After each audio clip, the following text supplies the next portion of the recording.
ನಮಸ್ಕಾರ ಆತ್ಮೀಯರೇ, media house ಕನ್ನಡಗೆ ಸ್ವಾಗತ. ಬಿಗ್ ಬಾಸ್ ಸೀಸನ್ 12ರಲ್ಲಿ ಯಾರು ಊಹಿಸದಂತಹ ಒಂದಿಷ್ಟು ಬೆಳವಣಿಗೆ ಆಗ್ತಾ ಇದೆ. ಮೊನ್ನೆ ತಾನೇ ಹಿಂದಿ ಬಿಗ್ ಬಾಸ್ ಕಾರ್ಯಕ್ರಮ ಮುಗಿದಿದೆ. ಸಲ್ಮಾನ್ ಖಾನ್ ನಡೆಸಿಕೊಡ್ತಾ ಇದ್ದ ಬಿಗ್ ಬಾಸ್ ಹಿಂದಿ ಕಾರ್ಯಕ್ರಮದಲ್ಲಿ ಕ್ಯಾಶ್ ಪ್ರೈಸೇ 50 ಲಕ್ಷ ಕೊಟ್ಟಿದ್ದಾರೆ. ಸುಮಾರು 130 ದಿನಗಳ ಕಾಲ ನಡೆದ ಬಿಗ್ ಬಾಸ್ ಕಾರ್ಯಕ್ರಮದಲ್ಲಿ 16 ಅಚ್ಚರಿಯ ಸಂಗತಿಗಳು ನಡೆದಿದ್ವು. ಕನ್ನಡಕ್ಕಿಂತ 1 ತಿಂಗಳು ಮುಂಚೆ ಶುರುವಾಗಿದ್ದು ಕಾರ್ಯಕ್ರಮದಲ್ಲಿ ದೊಡ್ಡ ದೊಡ್ಡ ಸ್ಪರ್ಧಿಗಳೇ ಭಾಗವಹಿಸಿದ್ರು.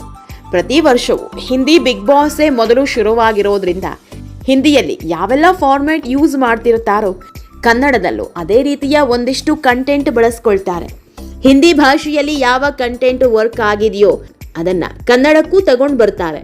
ಅದು ಬರೀ ಟಾಸ್ಕ್ ಅಂತಾನೆ ಅಲ್ಲ, ಎಲಿಮಿನೇಷನ್ ವಿಷಯ ಆಗಬಹುದು. ಈ ಬಾರಿಯ ಹಿಂದಿ ಬಿಗ್ ಬಾಸ್ನಲ್ಲಿ ಅಚ್ಚರಿಯ ಎಲಿಮಿನೇಷನ್ ನಡೆದಿತ್ತು. ಇವರೇ ಬಿಗ್ ಬಾಸ್ ಗೆಲ್ಲೋ ಸ್ಪರ್ಧಿ ಅನ್ಸ್ಕೊಂಡವರೇ ಮಿಡ್ ನೈಟ್ ಎಲಿಮಿನೇಷನ್ನಲ್ಲಿ ಹೊರ ಹೋಗಿದ್ರು. ಬಳಿಕ ಬಿಗ್ ಬಾಸ್ ಟ್ರೋಫಿ ಗೆದ್ದಿದ್ದು ಕಿರುತೆರೆಯ ಶಾರುಖ್ ಖಾನ್ ಅಂತ ಕರೆಯಿಸಿಕೊಳ್ಳೋ ಕಿರುತೆರೆ ನಟ ಗೌರವ್ ಖನ್ನ. ಹಿಂದಿ ಬಿಗ್ ಬಾಸ್ ಮುಗಿತಾ ಇದ್ದಂತೆ ಅಲ್ಲಾದ ಒಂದಿಷ್ಟು ಅಚ್ಚರಿಯ ಬೆಳವಣಿಗೆಗಳು ಕನ್ನಡ ಬಿಗ್ ಬಾಸ್ನಲ್ಲೂ ಆಗ್ತಾವ ಅನ್ನೋ ಚರ್ಚೆ ಹುಟ್ಕೊಂಡಿದೆ. ಅದರಲ್ಲೂ ಈ ವಾರವೇ ಯಾರೂ ಊಹಿಸದಂತಹ ಎಲಿಮಿನೇಷನ್ ನಡೆಯಲಿದೆ. ಬಿಗ್ ಬಾಸ್ ಮನೆಯಲ್ಲಿ ದೊಡ್ಡ ಸದ್ದು ಮಾಡಿದ್ದ ಅಶ್ವಿನಿ ಗೌಡರನ್ನೇ ಹೊರ ಹಾಕ್ತಾರಾ ಅನ್ನೋ ಸುದ್ದಿ ಓಡಾಡ್ತಾ ಇದೆ. ಇವತ್ತು ರಾತ್ರಿಯ ಮಿಡ್ ನೈಟ್ ಎಲಿಮಿನೇಷನ್ ಅನ್ನೋ ಸಂದೇಶ ಬಿಗ್ ಬಾಸ್ ಅಂಗಳದಲ್ಲಿ ಜೋರಾಗಿ ಹರಿದಾಡ್ತಾ ಇದೆ. ಇದೆಲ್ಲದರ ಬಗ್ಗೆ ಇವತ್ತಿನ ವಿಡಿಯೋದಲ್ಲಿ ಹೇಳ್ತಾ ಹೋಗ್ತೀವಿ. ಅದಕ್ಕೂ ಮೊದಲು ನೀವಿನ್ನೂ ನಮ್ಮ ಚಾನಲ್ನ ಸಬ್ಸ್ಕ್ರೈಬ್ ಮಾಡಿಲ್ಲ ಅಂದರೆ ಮಿಸ್ ಮಾಡಬೇಡಿ, ಈಗಲೇ ಸಬ್ಸ್ಕ್ರೈಬ್ ಮಾಡಿ. ಈ ವಿಡಿಯೋನ ಕೊನೆವರೆಗೂ ನೋಡಿ ನಿಮ್ಮ ಅನಿಸಿಕೆಗಳನ್ನು ಕಮೆಂಟ್ ಮಾಡಿ. ಆತ್ಮೀಯರೇ, ಬಿಗ್ ಬಾಸ್ ಸೀಸನ್ 12ರಲ್ಲಿ ಅತಿ ಹೆಚ್ಚು ಸದ್ದು ಮಾಡಿದ್ದು ಅಂದ್ರೆ ಅದು ಅಶ್ವಿನಿ ಗೌಡ. ಪಾಸಿಟಿವ್ ಆಗಿಯೋ ಅಥವಾ ನೆಗೆಟಿವ್ ಆಗಿಯೋ ಗೊತ್ತಿಲ್ಲ, ಆದ್ರೆ ತುಂಬಾ ಸದ್ದು ಮಾಡಿದ್ದು ಮಾತ್ರ ಅಶ್ವಿನಿ ಗೌಡ. ಅವರನ್ನ ಯಾರಿಂದಲೂ ಬೀಟ್ ಮಾಡೋದಿಕ್ಕೆ ಆಗಲ್ಲ. ಗಿಲ್ಲಿ ನಟ ಇಲ್ವಾ ಅಂತ ತುಂಬಾ ಜನ ಪ್ರಶ್ನೆ ಮಾಡಬಹುದು, ಆದ್ರೆ ಗಿಲ್ಲಿ ಲೆವೆಲ್ಲೇ ಬೇರೆ ಬಿಡಿ. ಅದನ್ನ ಯಾರಿಂದಲೂ ಮ್ಯಾಚ್ ಮಾಡೋದಿಕ್ಕೆ ಆಗಲ್ಲ. ಗಿಲ್ಲಿಯದ್ದು ಬರೀ ಜಗಳ ಅಲ್ಲ, ಬರೀ ಕಾಮಿಡಿಯೂ ಅಲ್ಲ, ಎಲ್ಲಾ ರೀತಿಯ ಆಟದಲ್ಲೂ ಗಿಲ್ಲಿ ನಂಬರ್ 1. ಬಿಗ್ ಬಾಸ್ ಮನೆಗೆ ಒಬ್ಬ ರಿಯಲ್ ಎಂಟರ್ಟೈನರ್ ಹೇಗಿರಬೇಕೋ ಆ ಎಲ್ಲಾ ಕ್ವಾಲಿಟೀಸ್ ಗಿಲ್ಲಿ ಬಳಿ ಇದೆ. ಗಿಲ್ಲಿಯ ಅಬ್ಬರ ಶುರುವಾಗಿದ್ದು ಅಶ್ವಿನಿ ಜೊತೆ ಜುಗಲ್ಬಂದಿಗೆ ಇಳಿದಿದ್ದು 2-3 ವಾರದಿಂದ. ಆದ್ರೆ ಅಶ್ವಿನಿ ಗೌಡ ಗುಡುಗೋದಕ್ಕೆ ಶುರುವಾಗಿದ್ದು ಮೊದಲನೇ ವಾರದಿಂದ. ಬಿಗ್ ಬಾಸ್ ಮನೆಗೆ ನಾನು ರೂರಲ್ ಅಂತೆ ಮೊದಲು ವರ್ತಿಸ್ತಾ ಇದ್ರು. ನಾನು ಹೇಳಿದಂತೆ ಎಲ್ಲರೂ ಕೇಳಬೇಕು ಅನ್ನೋ ಮನಸ್ಥಿತಿಯಲ್ಲಿದ್ರು. ಹೀಗಾಗಿ ಎಲ್ಲವನ್ನ ವಾರ್ನಿಂಗ್ ರೀತಿ ಹೇಳ್ತಾ ಇದ್ರು.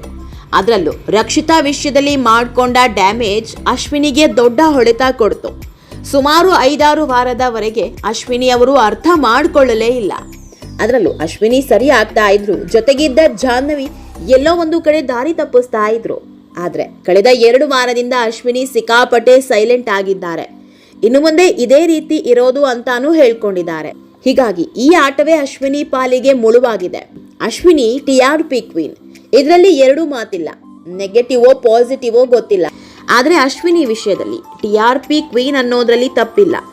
ಜನ ಎಷ್ಟೇ ಬೈದ್ರು ಏನೇ ಅಂದ್ಕೊಂಡ್ರು ಅಶ್ವಿನಿ ಆಟವನ್ನ ನೋಡ್ತಾ ಇದ್ರು. ಇದು ಅಶ್ವಿನಿಗೆ ಹೊಡೆತ ಕೊಡ್ತಾ ಐತೆ ಹೊರತು ಬಿಗ್ ಬಾಸ್ನ TRPಗೆ ಹೊಡೆತ ಕೊಡ್ತಾ ಇರಲಿಲ್ಲ.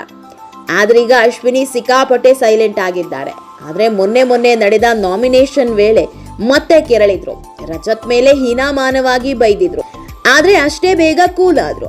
ನಿಜ ಹೇಳಬೇಕು ಅಂದ್ರೆ ಅಶ್ವಿನಿ ಅವರು ಇಷ್ಟು ಕೂಲ್ ಆಗಿದ್ದವರೇ ಅಲ್ಲ, ಆದ್ರೂ ಅಷ್ಟಕ್ಕೆ ತಣ್ಣಗಾದ್ರು ಅಂದ್ರೆ ಅಶ್ವಿನಿ ಸಿಕ್ಕಾಪಟ್ಟೆ ಬದಲಾಗಿದ್ದಾರೆ ಅಂತ.